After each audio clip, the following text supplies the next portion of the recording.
Neta Nagri is brought to you by Pagar Khata. Download the app now. कर्मचारियों की हाजिरी हो या वेतन, हाफ डे हो या नाइट ड्यूटी, सबका रखो पूरा हिसाब। पूरे स्टाफ को मैनेज करो एक साथ एक ही ऐप पर। डाउनलोड पगार खाता। अगर आपको पता चले कि नमस्ते, मेरा नाम सौरभ द्विवेदी है और आप ललन टॉप का वीकली पॉलिटिकल शो नेता नगरी देख रहे हैं। नेता नगरी में अमूमन हम हफ्ते भर की राजनीतिक सुर्खियों के बारे में विस्तार से चर्चा करते हैं। 2 मई को 5 राज्यों के चुनावी नतीजे आए। उन नतीजों के राष्ट्रीय राजनीति पर निहितार्थ क्या है, उनके बारे में बात करेंगे। और हाँ, हमारी नजर मुख्य मुद्दे से ओझल नहीं हुई है। सरकारों की जवाबदेही तय करना। इस पूरे कोविड के दौर में सरकारें जिस तरह की लापरवाही बरत रही हैं, चाहे वो केंद्र की नरेंद्र मोदी सरकार हो या अलग अलग राज्यों की अलग अलग राजनीतिक दलों की सरकारें हों, उसके बारे में बात करेंगे। डॉक्टर्स फ्रेटर्निटी से बात करेंगे कि कहां चूक हुई, आर्थिक मामले पर, प्रबंधन के मामले पर कहां चूक हुई, इसके लिए भी विशेषज्ञों से बात करेंगे। और बात करेंगे मराठा आरक्षण को लेकर सुप्रीम कोर्ट का जो फैसला आया है, उसका महाराष्ट्र की राजनीति पे क्या असर पड़ेगा। और इस पूरी बातचीत में एक बार फिर से जुड़ गए हैं मेरे साथी, मेरे नौजवान पत्रकार दोस्त और मेरे को होस्ट निखिल वाट। निखिल, बहुत बहुत स्वागत है एक बार फिर से आपका अपने मायके में। थैंक यू सौरभ, और मुझे भी बड़ी खुशी है कि फाइनली मैं वापस यहाँ पे आकर के रूबरू हो पाया हूँ अपने व्यूअर्स से। इस बार की नेता नगरी की शुरुआत हम एक निवेदन से करना चाहते हैं। ये हमारी फील्ड रिपोर्टिंग के अनुभव से आया है। हमने नासिक से ये शिकायत सुननी शुरू की और फिर नागपुर तक ये शिकायत कंटिन्यू हुई कि कई हॉस्पिटल्स इस तरह का कर रहे हैं कि वो पहले सीटी स्कोर पूछते हैं पेशेंट से कि कितना है, और जब उन्हें लगता है कि ये पेशेंट हम हैंडल नहीं कर पाएंगे, हमसे नहीं बचा पाएंगे, या वो पेशेंट बाद में जाके क्रिटिकल हो सकता है, वो उसे एडमिट ही नहीं करते हैं। डॉक्टर फ्रेटर्निटी हमको सुन रही है, तमाम हॉस्पिटल्स जो काम कर रहे हैं हम उनको खूब बधाई देते हैं। वो फिलहाल भगवान का ही रूप है, लेकिन उनमें से कुछ लोग जो इस तरह की टेंडेंसी से सफर कर जा रहे हैं, उनसे हमारा निवेदन है, प्लीज यही वो वक्त है जिसमें आपकी सेवाएं सबसे ज्यादा जरूरी हैं, आपके मुल्क के लिए, आपके चाहने वालों, प्यार करने वाले लोगों के लिए। तो प्लीज इस चीज को ध्यान में रखिए और किसी पेशेंट को मत लौटाइए जो आपके दरवाजे तक आता है। निखिल की बात को मैं आगे बढ़ाऊंगा और इस मौके पर मैं ललन टॉप की तरफ से सभी हेल्थ वर्कर्स को प्रणाम अर्पित करता हूं। मुझे पता है आपके काम के घंटे बहुत ज्यादा हैं, बहुत तनाव है, लेकिन जैसा निखिल ने कहा, इस वक्त उम्मीद की इकलौती किरण भी आप हैं। तो कभी आपको जायज बात पर भी गुस्सा आ रहा हो तो मेरा आपसे आग्रह है कि थोड़ा सा उसको थाम लीजिए।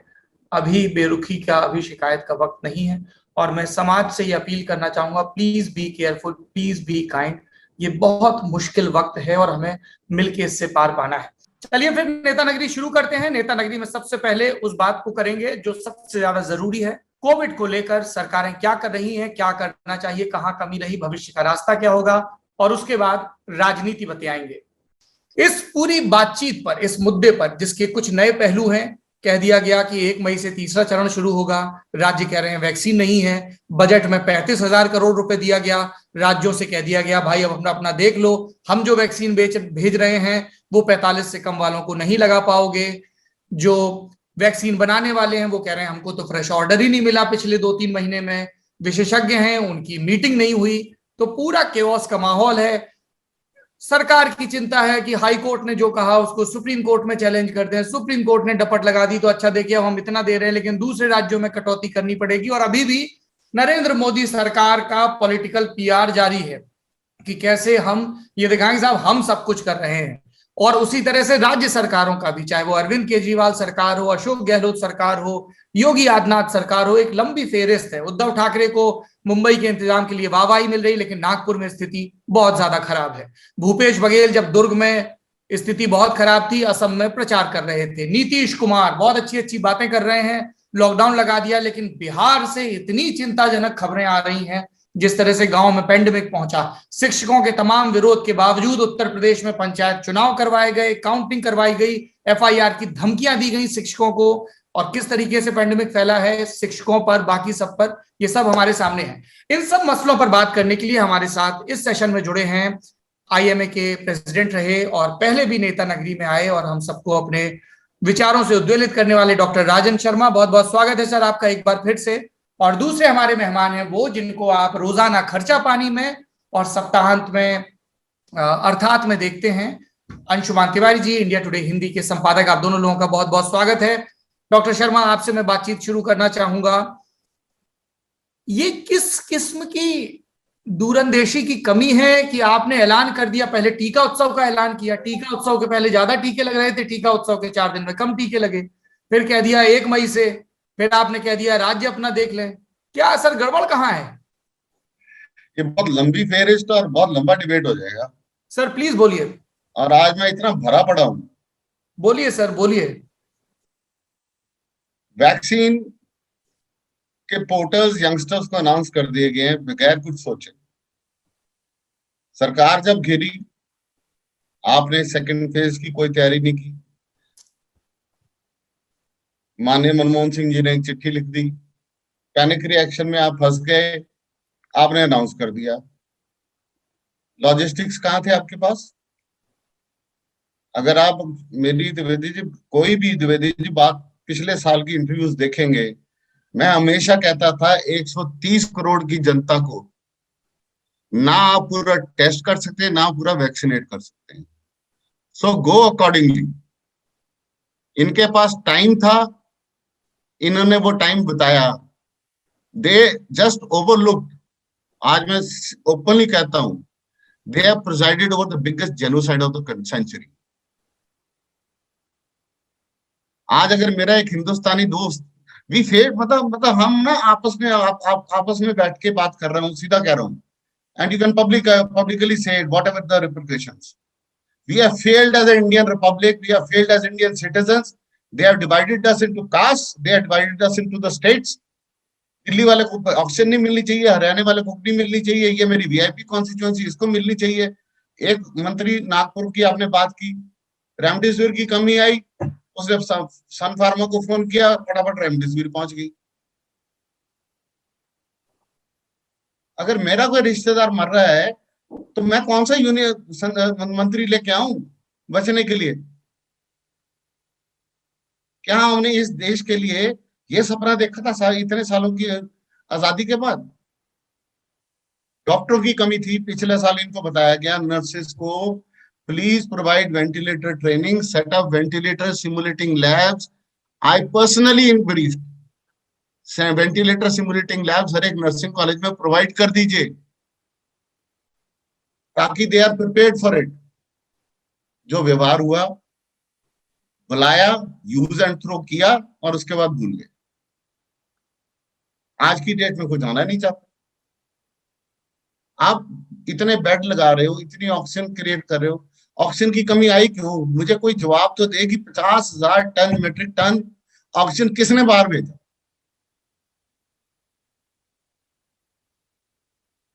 आज हमने, आप कह रहे हो, आप सिर्फ भगवान को हाथ जोड़ के रिक्वेस्ट है इन सबको, नेताओं को, आप अपनी एडवर्टीजमेंट ही महीने के लिए बंद कर दीजिए। अस्पताल के बेड और डॉक्टर तो क्रिएट हो जाएंगे। हर एक अस्पताल में दिल्ली में आज की डेट में डॉक्टर रोज सुबह उठ के एक पीआर टीम को लगाता है, जो लेता है, एक एफिडेविट लेता है कि अगर ऑक्सीजन कम हो गई, थैंकफुली सुप्रीम कोर्ट ने अब दिलवा दी है। All over the country the fact is कि हम सुबह भीख का कटोरा लेके ऑक्सीजन मांगने लगते हैं। वीआईपी कॉन्स्टिट्यूएंसीज में ऑक्सीजन फ्री ऑफ जा रही है कि ना, यहाँ के लोग बहुत इंपॉर्टेंट है, बाकी के लोग नहीं इंपॉर्टेंट है, उनको मर जाना चाहिए। This is now, don't take it political. क्या आप मुझे बताएंगे सेंट्रल विस्टा प्रोजेक्ट के लिए कितने आपको राजमिस्त्री और मजदूर चाहिए? मेरा ये आपसे सवाल है सर। जी जी। आपको पता है कितने मिस्त्री और राजमिस्त्री चाहिए? जवाब नहीं है। आज 1.65 लाख डॉक्टर्स वेट कर रहे हैं अपने पीजी एग्जामिनेशन के लिए जनवरी से, नीट पीजी के लिए, जिनको बार बार कैंसिल किया जा रहा है और अब अगस्त का टाइम दिया जा रहा है। ये शॉर्ट टर्म प्लानिंग है, किलिंग प्लानिंग है, या लॉन्ग टर्म प्लानिंग है? आज अगर वो बच्चा ज्वाइन कर रहा है, वो बगैर किसी गारंटी के लिए आपकी इस कोविड बैटल में पार्टिसिपेट कर रहा है, करेगा। or it is an online exam which is across 162 cities. अब ऑनलाइन एग्जाम में आपको ज्यादा डर लग रहा है कि वो संक्रमित हो जाएंगे, आप उनसे रिटर्न अंडरटेकिंग ले लीजिए। बट आप 1,62,000 डॉक्टरों की कमी को बढ़ावा दे रहे हैं, and right from the health ministry to the prime minister office. आज अगर मेरे हॉस्पिटल में ऑक्सीजन नहीं आता है, मरीज की किसी की डेथ होती है, मैं पिटूंगा। क्यों? डिसीजन किसी और ने लेना है कि मेरे हॉस्पिटल को कितनी ऑक्सीजन मिलनी है। अगर मेरे मरीज को 8 लीटर ऑक्सीजन चाहिए अकॉर्डिंग टू द रिक्वायरमेंट, तो उसको मिलनी चाहिए। हाउ कैन यू डिसाइड कि ये 2 लीटर दे दो आप? 4 टीके मिलेंगे आपको रेमडेसिविर के। अरे जो आपकी कमी है, okay fine, admitted, accepted, done, we are ready for it, but let's go the road ahead. आज सडनली डिबेट टीवी पे चेंज हो गया है कि कंस्ट्रक्टिव बातें करो, आर्टिकल्स आ रहे हैं न्यूज़पेपर में, कंस्ट्रक्टिव बातें करो। जब कंस्ट्रक्टिव फीडबैक्स मिले थे तो किसी को पूछा? मैंने आपके पिछले टाइम चैनल पे कहा था कि मैंने आज तक कभी डीजीएचएस को या किसी साइंटिफिक एडवाइजर को चैनल पे नहीं देखा। एंड इफ यू रिमेंबर, कल पहली बार scientific adviser to the government of India came on TV.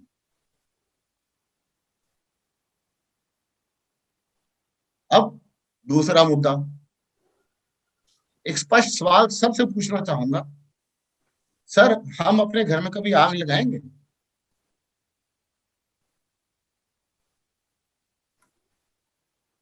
नहीं ना जी। हॉस्पिटल में शॉर्ट सर्किट होता है, वेंटिलेटर की लो ऑक्सीजन होती है, उसमें शॉर्ट सर्किट होता है, हॉस्पिटल में आग लगती है, डॉक्टर खुद बाजुओं में उठा उठा के मरीज को बाहर लेके जाता है। महाराष्ट्र में हुआ और कई जगह हुआ। रिसेंट इंसिडेंट राजधानी हॉस्पिटल इन छत्तीसगढ़, 5 मरीज हु वर वेरी क्रिटिकल, वहां शॉर्ट सर्किट हो गया। फायर सर्टिफिकेट लेना कितना मुश्किल है, ये हमको सबको हिंदुस्तान में पता है। अगर आपके कनेक्शन नहीं, आपको नहीं मिलेगा। ठीक, वो 5 मरीजों की डेथ होगी। डॉक्टर्स के खिलाफ दफा 304 और 302 के तहत मुकदमे दायर कर दिए गए हैं, and 2 of the directors of the hospital are in jail. ये आप इंसेंटिवाइज कर रहे हैं, प्रमोट कर रहे हैं कि हेल्थ केयर को?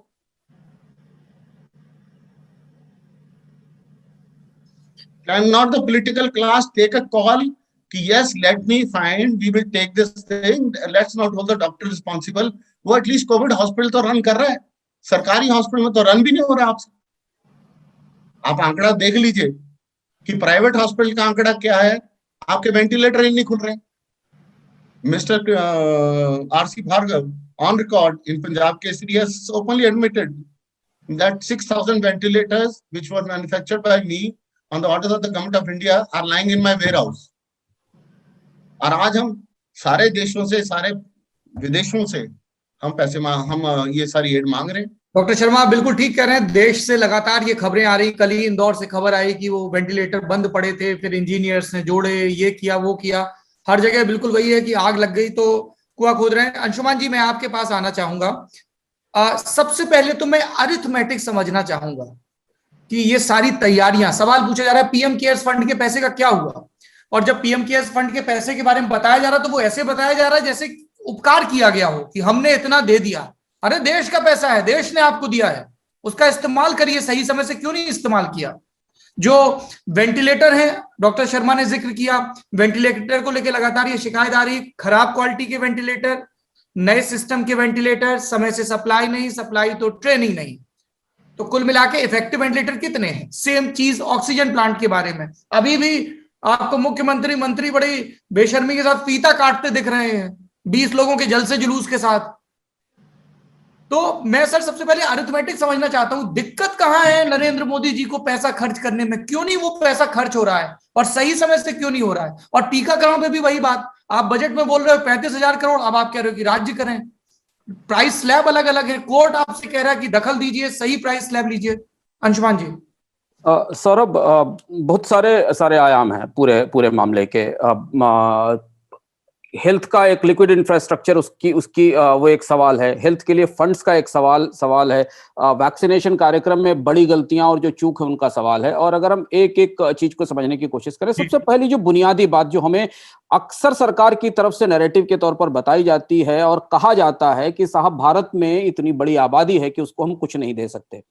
पहली चीज तो आप ये समझिए, वही तर्क जो सरकार देती है कि भारत में 10 लाख में सबसे कम लोग संक्रमित हैं, मौतों का इसका प्रतिशत सबसे कम है। भारत की पूरी आबादी में आज भी संक्रमण 1% है और उस आबादी में भी ऑक्सीजन और वेंटिलेटर मांगने वाले लोगों की संख्या बहुत सीमित है। मतलब अगर आज आप कैलकुलेट करें तो 3 से 4 लाख 5 लाख लोग होंगे और वो भी 29 राज्यों में बिखरे हुए हैं और 29 राज्यों के असंख्य शहरों में बिखरे हुए हैं। कहीं दिल्ली में या कानपुर में या लखनऊ में या वाराणसी में या नागपुर में या पुणे में 3 लाख लोग अचानक ऑक्सीजन मांगने नहीं पहुंच रहे हैं। ये चीज कहीं भी किसी भी देश के, जितना मैंने पिछले 1 साल में ब्रिक बाय ब्रिक अध्ययन किया है कोविड के मैनेजमेंट का ग्लोबल लेवल के ऊपर, उन्होंने ये समझने की कोशिश की थी कि इंफ्रास्ट्रक्चर को कैसे आप डिस्पर्स कर सकते हैं। बहुत जगह इंफ्रास्ट्रक्चर ऐसा है जो अनयूज्ड है और बहुत से जगह ऐसा इंफ्रास्ट्रक्चर है जिसकी शॉर्टेज है, और यही वो डेटाबेस मैनेजमेंट होता है, जिस डेटाबेस मैनेजमेंट के जरिए आप जान सकते हैं कि हापुड़ में ऑक्सीजन के बेड्स की अगर संख्या ज्यादा है और मरीजों की संख्या कम है तो गाजियाबाद से हापुड़ के लोगों को डाइवर्ट किया जा सकता है। आप एक सामान्य सा जीपीएस ऐप बनाकर लोगों के हाथ में दे सकते हैं जिससे वो जान लें कि आपके पास 5 किलोमीटर दूर कहां जांच केंद्र है, कहां दवा मिलती है, कहां पर ये फैसिलिटीज है। तो पहली चीज ये कहते हैं कि जितने रिसोर्सेज इंडिया में हेल्थ सेक्टर से संबंधित थे उनकी कोई शॉर्टेज नहीं। 9 कंपनियां रेमडेसिविर बना रही, वैक्सीन पे बाद में आएंगे क्योंकि वैक्सीन में सरकार ने बहुत सारी गफलत की। भारत में 9 कंपनियां रेमडेसिविर बना रही, उसमें भारत रेमडेसिविर का बड़ा एक्सपोर्टर है। बाकी टाइम पर कंपनियों को लाइसेंस दिए गए, उनकी प्रोडक्शन कैपेसिटीज बढ़ाई गई। समस्या यह थी कि जब पहले चरण में कोविड की लहर आई, सरकार ने कोई डेटाबेस मैनेजमेंट नहीं किया। मैं आपको बता रहा हूं कि इटली, युगांडा, कुवैत, अफगानिस्तान जैसे देशों ने अपने यहां रिसोर्स प्लानिंग की कि हमारे पास कोविड का रिसोर्स कितना है, हॉस्पिटल्स कितने हैं, बेड कितने हैं, वो किस लोकेशन पर उपलब्ध है, और उन्होंने सीधे अपने पहले चरण में इन्फेक्शन की इंटेंसिटी से मैच किया, क्योंकि हमारे पास सीरो सर्वे था। हमें पता था कि किस एरिया में इन्फेक्शन का लेवल कितना ज्यादा है और वहां कितने ऐसे पेशेंट हैं जो ऑक्सीजन और वेंटिलेटर के लेवल तक ट्रांसमिट हो सकते हैं और कितने ऐसे लोग हैं जो होम आइसोलेशन में। आज भी अधिकांश लोग होम आइसोलेशन में ठीक हो रहे हैं, उन्हें तो सिर्फ सामान्य दवाओं की जरूरत है, वो दवाओं की आपूर्ति कालाबाजारी में है, वो अलग चीज है।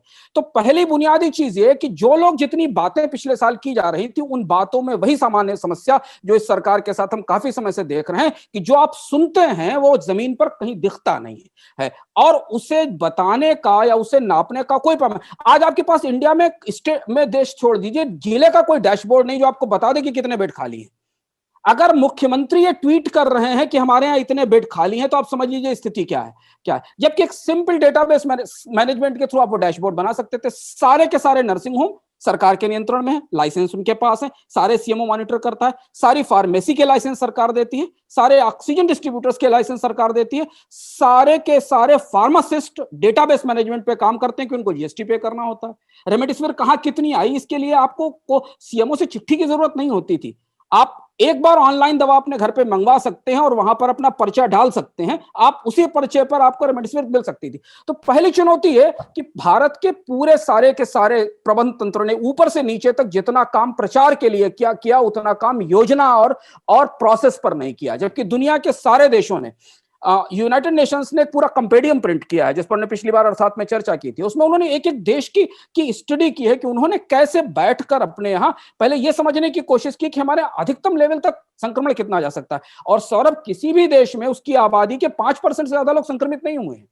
किसी भी देश में 5% से ज्यादा लोग संक्रमित नहीं हुए। भारत में भी संक्रमण की जो पीक आएगी वो इसी तरह से मॉडल की जा रही है। तो उन्हें पता था कि हमारे यहाँ किस आयु ग्रुप में, किस एरिया में, और वहीं से वो कॉन्टेक्ट ट्रेसिंग का नेटवर्क था। तो चुनौती कहां आई? ऑक्सीजन की भारत में ओवर कैपेसिटी है। ऑक्सीजन की भारत में क्षमताएं पर्याप्त हैं, ऑक्सीजन आप दे सकते थे, पर ऑक्सीजन की प्लानिंग भी मौजूद थी। अब सितंबर अक्टूबर तक, जुलाई अगस्त में हमने जीत का ऐलान कर दिया और हमने वो सारा नेटवर्क खत्म कर दिया। तो पहली जो चुनौती जो हम आज देख रहे हैं, और आज तीसरी लहर के समय भी हम उसी स्थिति में हैं। तीसरी लहर की घोषणा हो गई है, पर आज भी आप नोएडा, गाजियाबाद, पुणे, नागपुर, चेन्नई, बंगलौर, भोपाल में ये नहीं जान सकते कि कितने अस्पतालों में बेड खाली है।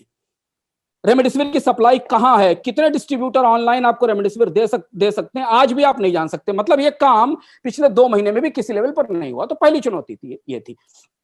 दूसरी चीज समझना जरूरी है कि जहां पर हमारे पास सीरो सर्वे का डेटा था, जो बहुत बड़ी चूक हुई भारत से, और जो शर्मा जी कह रहे हैं और जो बात कोर्ट ने कही कि जीनोसाइड है, हमारे पास सीरो सर्वे का डेटा था जो ये बता रहा था कि पहली लहर के दौरान भारत की आबादी में केवल 0.6% लोग संक्रमित थे और मार्च में 21% पॉपुलेशन को संक्रमण हो चुका था।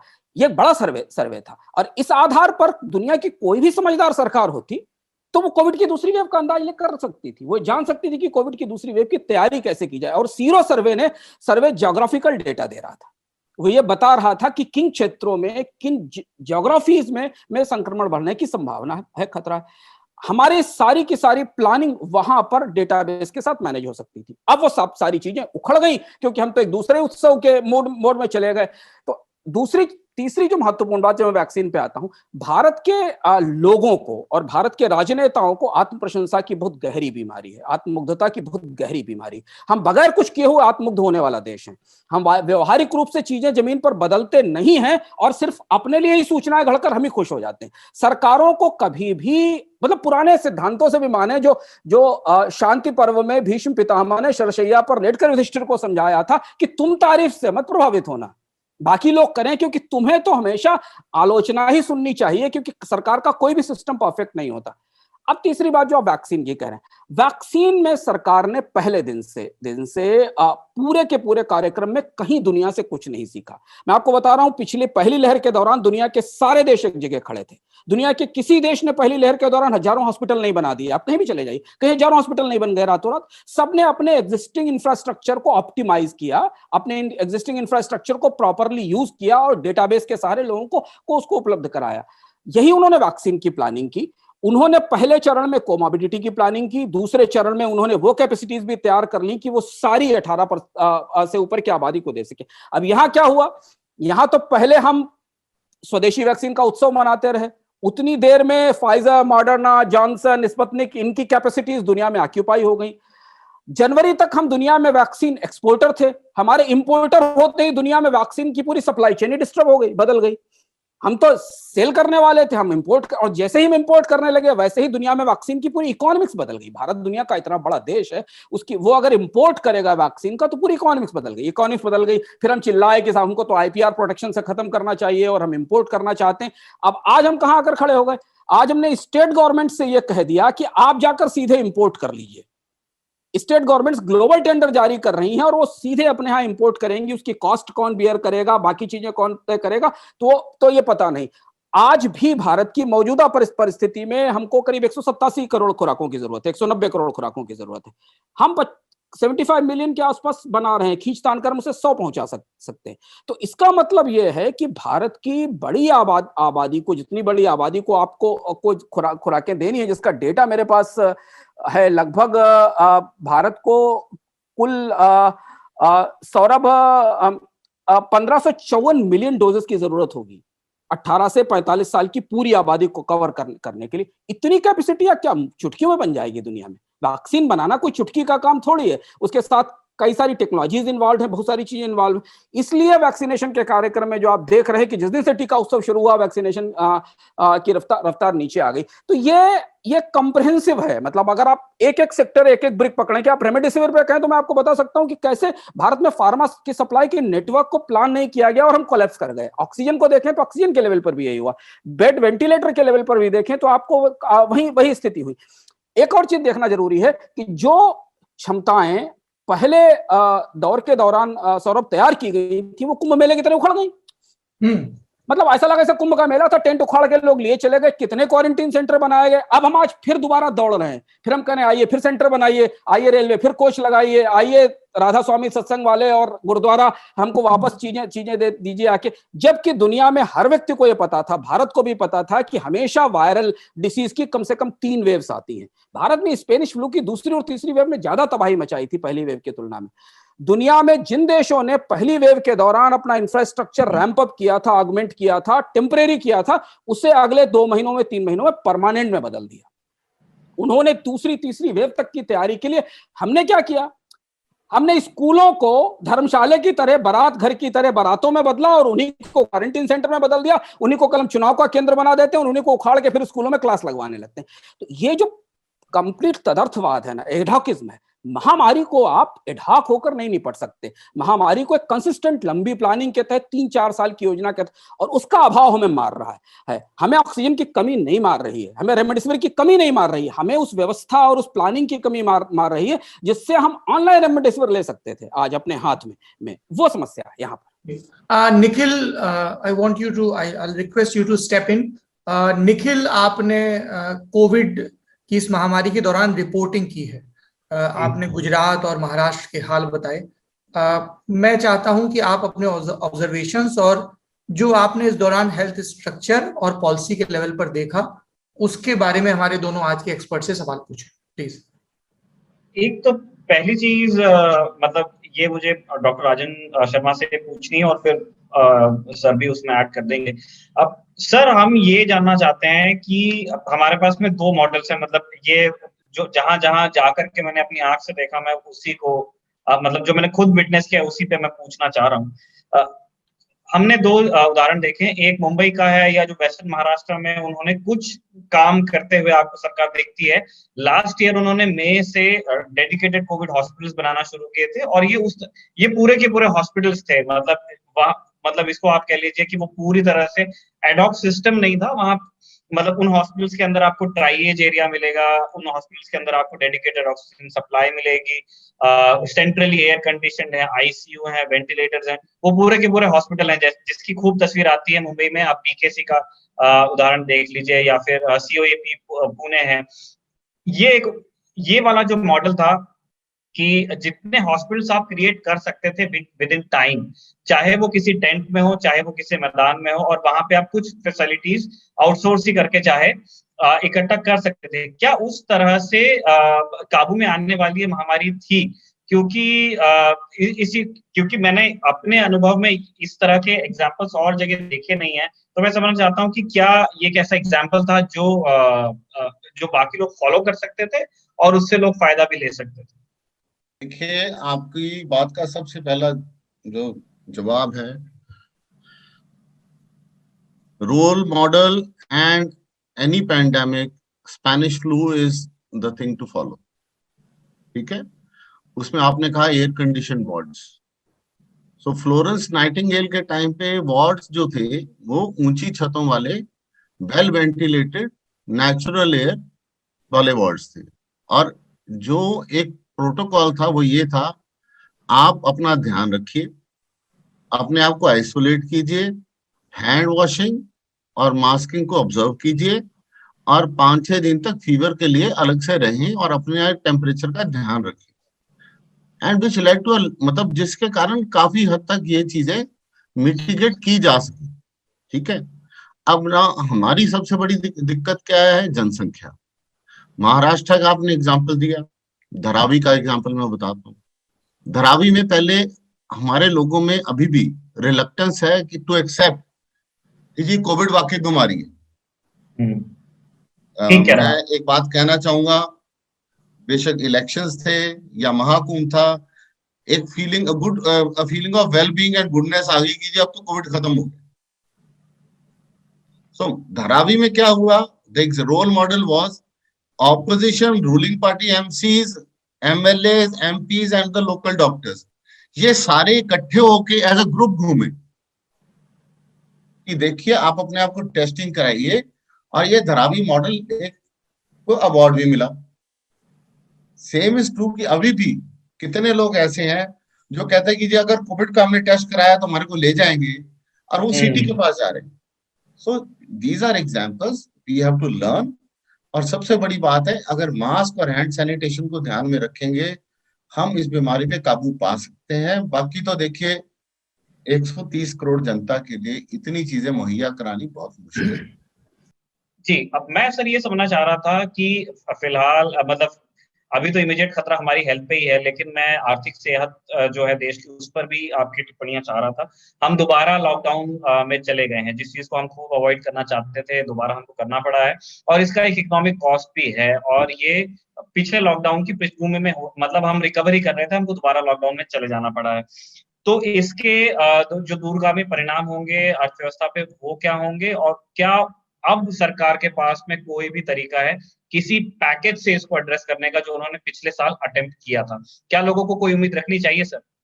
हाँ निखिल, मैं इस पे आऊंगा। पहले जो आपने सवाल पूछा उसको मैं थोड़ा क्लियर कर दूं कि पहली चीज तो ये कि मैं नहीं मानता हूं कि भारत की स्वास्थ्य सेवाएं भारत की जनसंख्या के हिसाब से कम है। फैक्चुअली ये चीज प्रूव नहीं होती। संक्रमण का प्रतिशत और आबादी और उपलब्ध सुविधाएं और जितनी सा आबादी को आपको ऑक्सीजन सिलेंडर या वेंटिलेटर्स चाहिए। अब प्रॉब्लम क्या है? वेंटिलेटर्स हैं, ऑक्सीजन नहीं है। लखनऊ में वेंटिलेटर्स बंद पड़े क्योंकि ऑक्सीजन नहीं है। ऑक्सीजन आएगी तो वेंटिलेटर शुरू हो जाएंगे। तो ये थ्योरी बिल्कुल गलत है और ये नाकामी की थ्योरी है कि भारत में 100 करोड़ लोग अस्पताल कहाँ मांग रहे हैं? 130 करोड़ लोगों को कौन अस्पताल दे रहा है? कहीं नहीं मांग रहे हैं। भारत की 1.5% 1% आबादी केवल संक्रमित है, उसको तो आपको पैरासिटामोल देनी है और डॉक्सी देनी और घर में आइसोलेट कर देना है उसको। अब तो सरकारों ने बाहर आइसोलेशन भी बंद करा दिया है। बहुत कम लोग ऑक्सीजन और वेंटिलेटर मांग रहे थे और उतनी कैपेसिटी हम पिछले साल बना सकते थे। भारत में वेंटिलेटर बनाने वाली कंपनियों को लाइसेंस दिए गए। फरवरी में उसमें आधी कंपनियां बीमार हो गई क्योंकि सरकारों ने वेंटिलेटर खरीदना बंद कर दिया और वो बैंकों के पास चली गई अपने आप को की बैंक्रप्सी के लिए। ऑक्सीजन के प्रोड्यूसर्स जो सिलेंडर्स बना रहे थे उन्हें प्रॉपरली इन्फॉर्म नहीं किया गया कि आपको फ्यूचर में ऑक्सीजन की कैपेसिटी या सिलेंडर्स की कैपेसिटी बढ़ानी है। तो ना तो सिलेंडर की कैपेसिटी कम थी, ना आईसीयू की थी और बाकी आप इंपोर्ट कर सकते थे। दूसरा महत्वपूर्ण बात, जिस बात को आपने महाराष्ट्र मॉडल के वेस्ट के मॉडल की बात की, एक चीज हमें समझना पड़ेगा। जब हम भारत की स्वास्थ्य व्यवस्था के बारे में समझते हैं तो कुछ डेटा पॉइंट मिस करते हैं। भारत में 74% हेल्थ सर्विसेज, जो अभी एनएसएसओ का 75 राउंड का सर्वे हमारे पास है, उसमें ताजा सर्वे, भारत में 74% हेल्थ सर्विसेज पूरी तरह प्राइवेट सेक्टर प्रोवाइड करता है, रूरल एरिया से लेकर अर्बन एरिया तक। और 65%, जब मैं 74% की बात कर रहा हूं तो ये ओपीडी है, आउटर पेशेंट है। इसमें आपके मोहल्ले का जो डॉक्टर क्लिनिक है वो भी शामिल है। और 65 से 70% हॉस्पिटलाइजेशन फैसिलिटीज प्राइवेट सेक्टर के पास है। सरकार को पहले दिन से डेटा मालूम है। जब मुझे मालूम तो सरकार को भी मालूम है। एनएसएसओ का सर्वे सरकार की मेज पर भी रखा है। सरकार ने को इस कैपेसिटी को वो कैसे इस्तेमाल करते?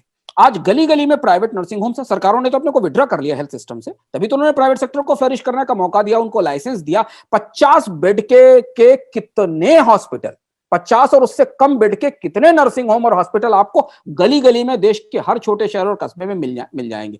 उनका नेटवर्क यूज करते करते सरकार को मई जून आ गया और बाद में बहुत सारों को नॉन कोविड डिक्लेयर करके फिर छोड़ दिया गया। अब फिर जब क्राइसिस फैली तब कहा गया तुम भी आओ, अब तुम भी आओ। अब आ तो गए वो, उनके पास 10 सिलेंडर थे क्योंकि उनके पास ऑक्सीजन के 5 बेड थे। अब उनको ऑक्सीजन आप सप्लाई नहीं कर पाए तो प्रॉब्लम कहां है? प्रॉब्लम हेल्थ इंफ्रास्ट्रक्चर का चैलेंज नहीं थी। प्रॉब्लम यह था कि आपको पता होता कि भारत में health infrastructure maximum private sector के पास है, दवाओं की सप्लाई प्राइवेट सेक्टर के पास है, ऑक्सीजन की सप्लाई प्राइवेट सेक्टर के पास है, वेंटिलेटर, आईसीयू, स्कैनिंग, पैथोलॉजी, ये सब प्राइवेट सेक्टर के पास है। ये रिसोर्स की प्लानिंग, और इसलिए हम यहां कोलैप्स कर गए। वेस्टर्न इंडिया में धीमे धीमे पिछले साल सरकारों को समझ में आया तो उन्होंने कैपेसिटी ऑगमेंट करने की कोशिश की। उन्होंने ये कोशिश की कि वो रेगुलर हॉस्पिटल्स को और कोविड हॉस्पिटल्स को एक साथ चलाते रह सकें, इसलिए कुछ हॉस्पिटल्स को रेगुलर ट्रीटमेंट के लिए बाहर रखा गया। ये स्ट्रेटेजी और साफ सुथरी और क्लीन हो सकती थी और इसलिए हम आज शॉर्टेजेस देख रहे हैं। कि दूसरी चीज, स्पाइक जो है वो ज्योग्राफिकली पूरे देश में एक जैसी नहीं है। सूरत में स्पाइक ज्यादा है, बड़ौदा में कम है। पिछले साल आगरा में स्पाइक ज्यादा थी, इस बार लखनऊ में कम है।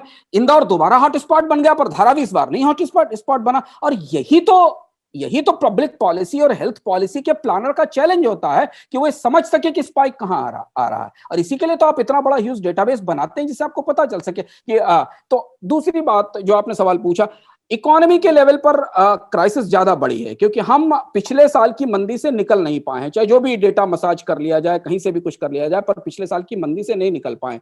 ये जो पहला क्वार्टर जिस तिमाही में दूसरी लहर ने हमें मारा है, वही तिमाही हमारी उम्मीदों की सबसे बड़ी तिमाही थी। माना जा रहा था कि इस तिमाही में पिछले साल की खराब स्थिति के कारण -24% की ग्रोथ रेट थी, वहां से हम इमर्ज करके थोड़ा ऊपर आएंगे और हम रिकवरी करेंगे। लेकिन ये जो रीजनल लॉकडाउन आए, छोटे छोटे लॉकडाउन आए, इन्होंने करीब 70% शहरों को अपने जद में ले लिया है। यानी इंडिया की 70% economic activities in top 65 cities में सेंट्रलाइज्ड है, जहां अभी पार्शियल लॉकडाउन है या वीकेंड लॉकडाउन है।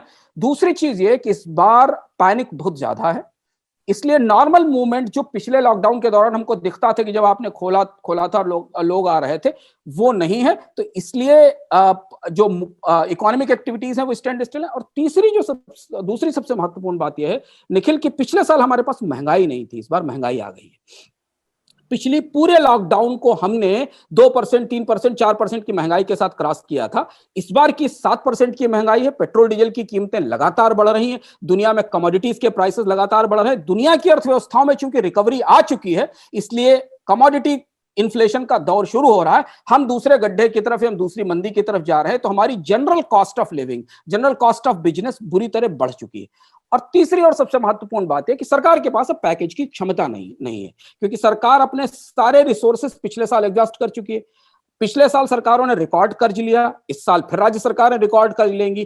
क्यों? कल 2 दिन पहले आरबीआई गवर्नर को एक क्या कहना पड़ा, यही कहना पड़ा कि हम सरकारों के कर्ज कार्यक्रम के लिए पूरी कोशिश करेंगे, करेंसी प्रिंट करनी होगी तो करेंसी प्रिंट करेंगे, लेकिन हम सरकारों को कर्ज देंगे ताकि वो सिस्टम बना सके। तो अभी तो नहीं, पिछले साल हम इस समय आर्थिक चिंताओं पर बात कर रहे थे, पर इस बार सबसे बड़ी चिंता पहले स्वास्थ्य की है। मुझे लगता है इकोनॉमी से ज्यादा इंपॉर्टेंट चीज इस समय यह है कि आप कितने लोगों की जान बचा पाओगे। और अगर आप हर एक नुकसान को जीडीपी में कैलकुलेट करना शुरू करो, जिसके डेटा और नंबर मौजूद हैं, हर एक डेथ को तो आपको समझ में आएगा कि नुकसान कितना बड़ा है। तो जो पैनिक है, जो क्राइम है, अभी हमारी चुनौती यह है कि आप मोर्टेलिटी रेट कैसे कम करो, आप पॉजिटिविटी रेट और ईमानदारी से कैसे कम करो। छुपाओ नहीं, वही आंकड़े जो हमें सही तैयारी का मौका दे सकते हैं, उन्हीं को छुपा रहे हैं हम, जिन आंकड़ों के जरिए हम बेहतर ढंग से प्रिपेयर हो सकते थे। तो अभी तो चुनौती यह है, बट इकोनॉमी का पहला क्वार्टर खराब जाएगा।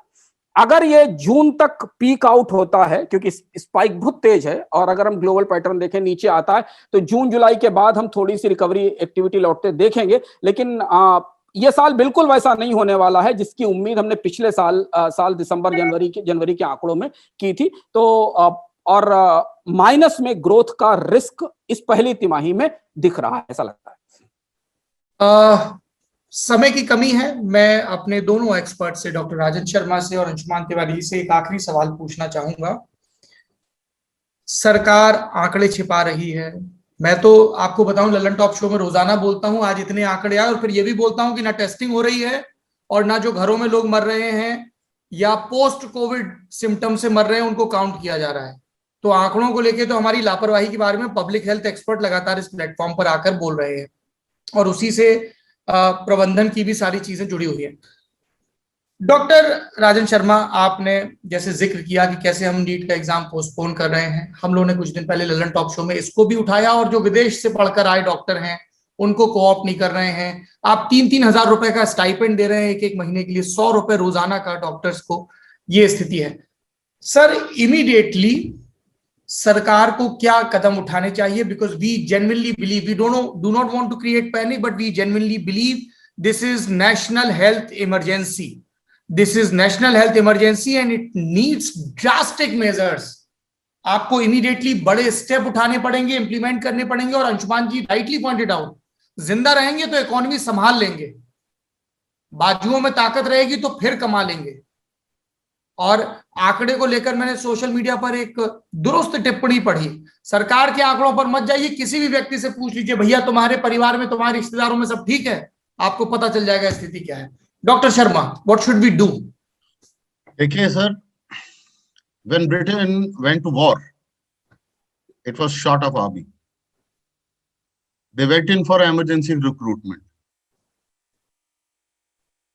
So my open answer is 1.65 lakh doctors are ready. Please conduct a NEET exam. They are your future. 3 years. This wave is not going to go in 1 year. जी, आपके पास 3 साल में आपके पास इतने doctors हैं, डीएनबी कैंडिडेट्स हैं। बाकी as a one time moratorium अगर foreign graduates को भी हम अलाउ कर दें 1 साल की एक बार की exemption, yes they have to undergo it test and let them participate in the health care. Same is true for nurses. अब 1500 रुपए में कौन सी नर्स काम करेगी, आप मुझे बताइए sir. Increase the pay scales and be liberal with the aid. I am putting my life in danger. And at the end of the day, हम IMA ने डाटा प्रोवाइड किया, 740 डॉक्टर मरे, सरकार कह रही है 168 मरे, and now whatever the data is, I don't know, आप ज्यादा देखेंगे। So now these things have to be addressed, and please, for God's sake, give healthcare to the doctors, to the epidemiologists, to planners, and it is the right time to implement Indian medical services, which was demanded by IMA, and has been accepted by the Parliamentary Standing Committee to immediately implement it. Because people who are deciding, they don't know the importance of high flow oxygen. They don't know the importance of remdesivir, tocilizumab. अब मैं कहाँ से लेके आऊंगा ये चीजें? Both we are all helpless in this, and on top of it, we are threatened. If you go public with it, you are threatened. So this is not the way a country can function. They have to be open-minded, open to criticism, and accept. And yes, last but not the least, कोई तो अपनी गलती माने। बिल्कुल। मैंने गलती की। अंशुमान जी, course correction क्या है? सर, अब कोर्स करेक्शन बहुत सारे हैं और कोर्स करेक्शन सरकार को सोचना चाहिए अप्रैल में, जिस पे हम अभी चर्चा कर। सबसे पहला और सबसे इंपॉर्टेंट कोर्स करेक्शन है, जो बात शर्मा जी कह रहे थे कि पहली चीज तो जिम्मेदारी स्वीकार करें। पूरब के राजनेताओं में एक बड़ी समस्या है कि गलतियां नहीं मानते। पश्चिम के राजनेता गलतियां मानते हैं, वो स्वीकार करते हैं पब्लिक फोरम पे आकर कि हमसे गलती हुई, कि हमारी रिस्पॉन्सिबिलिटी हम नहीं कर पाए। हम उसे बचाने की, कवर अप करने की कोशिश करते हैं, और अगर हम मानते हैं गलतियां तो फिर हम उनको उसका सुधार कर सकते हैं। सबसे पहली चीज तो ये कि हमारे पास कोविड रिसोर्सेज की एक nation wide, state wise, district wise planning होनी चाहिए। और इसके लिए अब कोई बहुत बड़ी क्रांति की जरूरत नहीं। अब 4 डेटाबेस कंपनियों को, आईटी कंपनियों को बुला के दे दी। यही काम किया अमेरिका ने, सिंगापुर ने, पाकिस्तान ने, अफगानिस्तान ने अपनी आईटी कंपनियों को बुला के, जिससे हमें पता तो चले कि रिसोर्सेज कैसे डिस्ट्रीब्यूट होते हैं। कुछ जिलों में कुछ डीएम्स की कहानियां आ रही कि उन्होंने रिसोर्स की प्लानिंग कैसे की। तो पहली चीज तो कोविड के रिसोर्स की प्लानिंग हो, ताकि थर्ड वेव की सीवियरिटी के बारे में तैयारी की जा सके। दूसरी चीज ये कि थर्ड वेव की सीवियरिटी कितनी है, इसे ट्रांसपेरेंटली देश को बताया जाए, छिपाया नहीं जाए कि थर्ड वेव कितनी सीवियर हो सकती है अभी की परिस्थिति में, सेकेंड वेव की तुलना में इन्फेक्शन के लेवल से, जो हमने पहले चरण में नहीं किया और दूसरे चरण में उसको छिपाया। तीसरी जो महत्वपूर्ण चीज है वो ये कि जो फ्रंटलाइन वर्कर्स हैं, जो स्टाफ है, मुझे लगता है सरकार को उनके लिए बहुत ज्यादा जनरस होने की जरूरत है, बहुत ज्यादा जनरस होने की जरूरत है। सप्लाई साइड से उन्हें जनरस होने की जरूरत, उनके वेतन, उनके स्टाइपेंड, उनका पैसा, उनको मिलने वाली मदद, उनको सुरक्षा, उनको बीमा, वो सारी चीजें, क्योंकि वही हमारे इस मोर्चे के सिपाही हैं, कम से कम हॉस्पिटल्स के लेवल के ऊपर। तीसरी और चीज जो अब शुरू हो पाई है धीमे धीमे, पर वो भी बहुत कम लोगों तक है, पूरी दुनिया में कहीं भी, फिर मैं वही बात कह रहा हूं, इटली में या जर्मनी में या फ्रांस में या यूरोप के देशों में डॉक्टर्स इतने नहीं थे जितने लोग संक्रमित थे। कहीं नहीं थे। अमेरिका में भी इतने डॉक्टर्स नहीं थे जितने लोग संक्रमित थे। उन्होंने बहुत स्मार्टली अपनी जो ई कंसल्टेंसी सर्विसेज थी उनको बड़े पैमाने पर बनाया। शंघाई ने, चाइना ने 11 इंटरनेट हॉस्पिटल खड़े कर दिए और उनमें रोज 500, 700, 1000 मरीजों की विजिट होने लगी। भारत के पास इतना बड़ा डिजिटल इंडिया है, इतने बड़े इंफ्रास्ट्रक्चर खड़े हुए हैं एनआईसी के, आप इतना बड़ा टेली हेल्थ चेकअप का, ई हेल्थ का इंफ्रास्ट्रक्चर बना सकते हैं, जहां 50 से 60% मरीज तो सिर्फ सुन के डॉक्टर की बात ठीक हो जाएंगे और समझ के। स्थिति है कि मरीज को तो यहाँ डॉक्टर बता नहीं रहा, वो अंदर भर्ती और बाहर डॉक्टर उसको सूचना देने नहीं आ रहा, थोड़ी देर बताता है कि आपका पेशेंट मर गया। तो डॉक्टर्स की जो कैपेसिटीज है उनको आगमेंट करने के लिए और उन्हें रिस्क से बचाने के लिए, डायरेक्ट इन्फेक्शन रिस्क से बचाने के लिए टेक्नोलॉजी के बड़े इस्तेमाल की जरूरत है। भारत के पास ये सारी तकनीकें पहले दिन से मौजूद हैं। दुनिया की टॉप तकनीक कंपनियां भारत में हैं, दुनिया के टॉप डॉक्टर्स इंडिया में मौजूद हैं। फिर हम ये सोचते हैं कि अगर हम ये कर सकें, ऑक्सीजन की सप्लाई का एक प्रॉपर प्लानिंग हो, एक नेटवर्क हो, जिससे पता चले, हॉस्पिटल लाइव अपडेट करें किसी वेबसाइट पर कि कितने पेशेंट ऑक्सीजन पर हैं, कितनी ऑक्सीजन दी जानी चाहिए, रेमडेसिविर क्या सप्लाई चेन हो, जो सप्लाई चेन मॉनिटर किया जा सके। इन सब चीजों की जरूरत है। अगले चरण में, तीसरी लहर में संक्रमण किस लेवल तक जाएगा हमें ये पता नहीं है, लेकिन फिर भी क्या हम अगले चरण में इस चरण से से ज्यादा लोगों को बचा पाएंगे, ये इस बात पर निर्भर करेगा कि ये जो बीटिंग अराउंड द बुश हो रहा ना सौरभ, दाएं बाएं घुमाने की कोशिश हो रही, उसकी जगह सीधे वहां आकर खड़े हुआ जाए कि हम चूके क्यों और हमें करना क्या चाहिए। वो चूक जो है, वो चूक सिस्टम की चूक है, रिसोर्सेज की चूक नहीं है, लोगों की चूक नहीं है, और उसे स्वीकार करना सरकारों के लिए जरूरी है। और ये जो सेंट्रलाइजेशन पहले फेज में, डिसेंट्रलाइजेशन दूसरे फेज में, नुकसान हो तो राज्य सरकारों के पास तो कैपेसिटी नहीं है प्लानिंग की। राज्य सरकारों के पास तो दवा टेस्ट करने की कैपेसिटी नहीं, वो तो तय भी नहीं कर सकती कि ऑक्सीजन की कैपेसिटीज कैसे बढ़ाई जाएंगी। एक और लास्ट चीज मैं कहता हूं, फिर उसके शर्मा जी कहेंगे। जो सरकार घोषणा कर रही है, ललन टॉप को हमेशा उससे सवाल पूछना चाहिए कि अब कोई घोषणा हवा में नहीं हो, डेडलाइन के साथ हो। प्रधानमंत्री ने पीएम केयर्स फंड से कहा 500 ऑक्सीजन संयंत्र बनाएंगे। हम पूछते रह गए ट्विटर पर, बताइए कहां बनेंगे, कब तक बनेंगे? 15 दिन में तो एक प्लांट लग जाता है पीएसए का, 15 दिन से ज्यादा समय नहीं लगता। आज तक हमें नहीं पता, कम से कम लोगों को बताइए थे कि तुम्हारे जिले में प्लांट लगने वाला है। सौरभ, अगर जितने ऑक्सीजन प्लांट पिछले साल और इस साल मंजूर किए गए वो सब लग जाए तो भारत के हर जिले के पास एक ऑक्सीजन प्लांट होगा। इतने जिले नहीं भारत में जितने ऑक्सीजन के प्लांट सरकार मंजूर कर चुकी है, और ऑक्सीजन कंसंट्रेटर और बाकी सप्लाईज छोड़ दें। तो जो बातें कही जा रही है ना सरकार की तरफ से, उन्हें डेडलाइन के साथ, उन्हें समय सीमा के साथ और उन्हें ज्योग्राफिकली लोकेट करके बताया जाए कि साहब नहीं ठीक है, गाजियाबाद में 5 प्लांट लगेंगे। गाजियाबाद के लोग देखें तो जाके कि वो 5 प्लांट लग रहे हैं कि नहीं लग रहे हैं। यही तो हुआ पिछले साल, 162 प्लांट डिक्लेयर किए गए, 30 लगे, किसी को पता ही नहीं कहां लगने वाले थे। तो ये 4-5 चीजें हैं जिन्हें तत्काल बदला जा सकता है, और मुझे लगता है कि महामारी में जिनसे उबरने का रास्ता निकाला जा सकता है। Doctor Rajan Sharma, any closing remark? One closing remark. I agree with him. There are so many clearances for oxygen plant. कल मैं एक reputed चैनल पे देख रहा था, बड़ी बड़ी ऊंची आवाज में बोला जा रहा था एम्स में और आरएमएल में ऑक्सीजन प्लांट शुरू। तो मेरे लिए शर्म की बात। हम सिलेंडर की बात कर रहे हैं सर, ऑनलाइन पोर्टल की बात करें तो स्टिकर कौन लगाएगा? स्टिकर भी तो चाहिए उसके ऊपर। वैक्सीनेशन के बाहर खड़े हो जाते हैं जाके। अरे वैक्सीनेशन जिस साइंटिस्ट ने बनाई है उसको क्रेडिट तो दे दो। Has any politician invented this vaccine? This is why we have landed in such a big problem.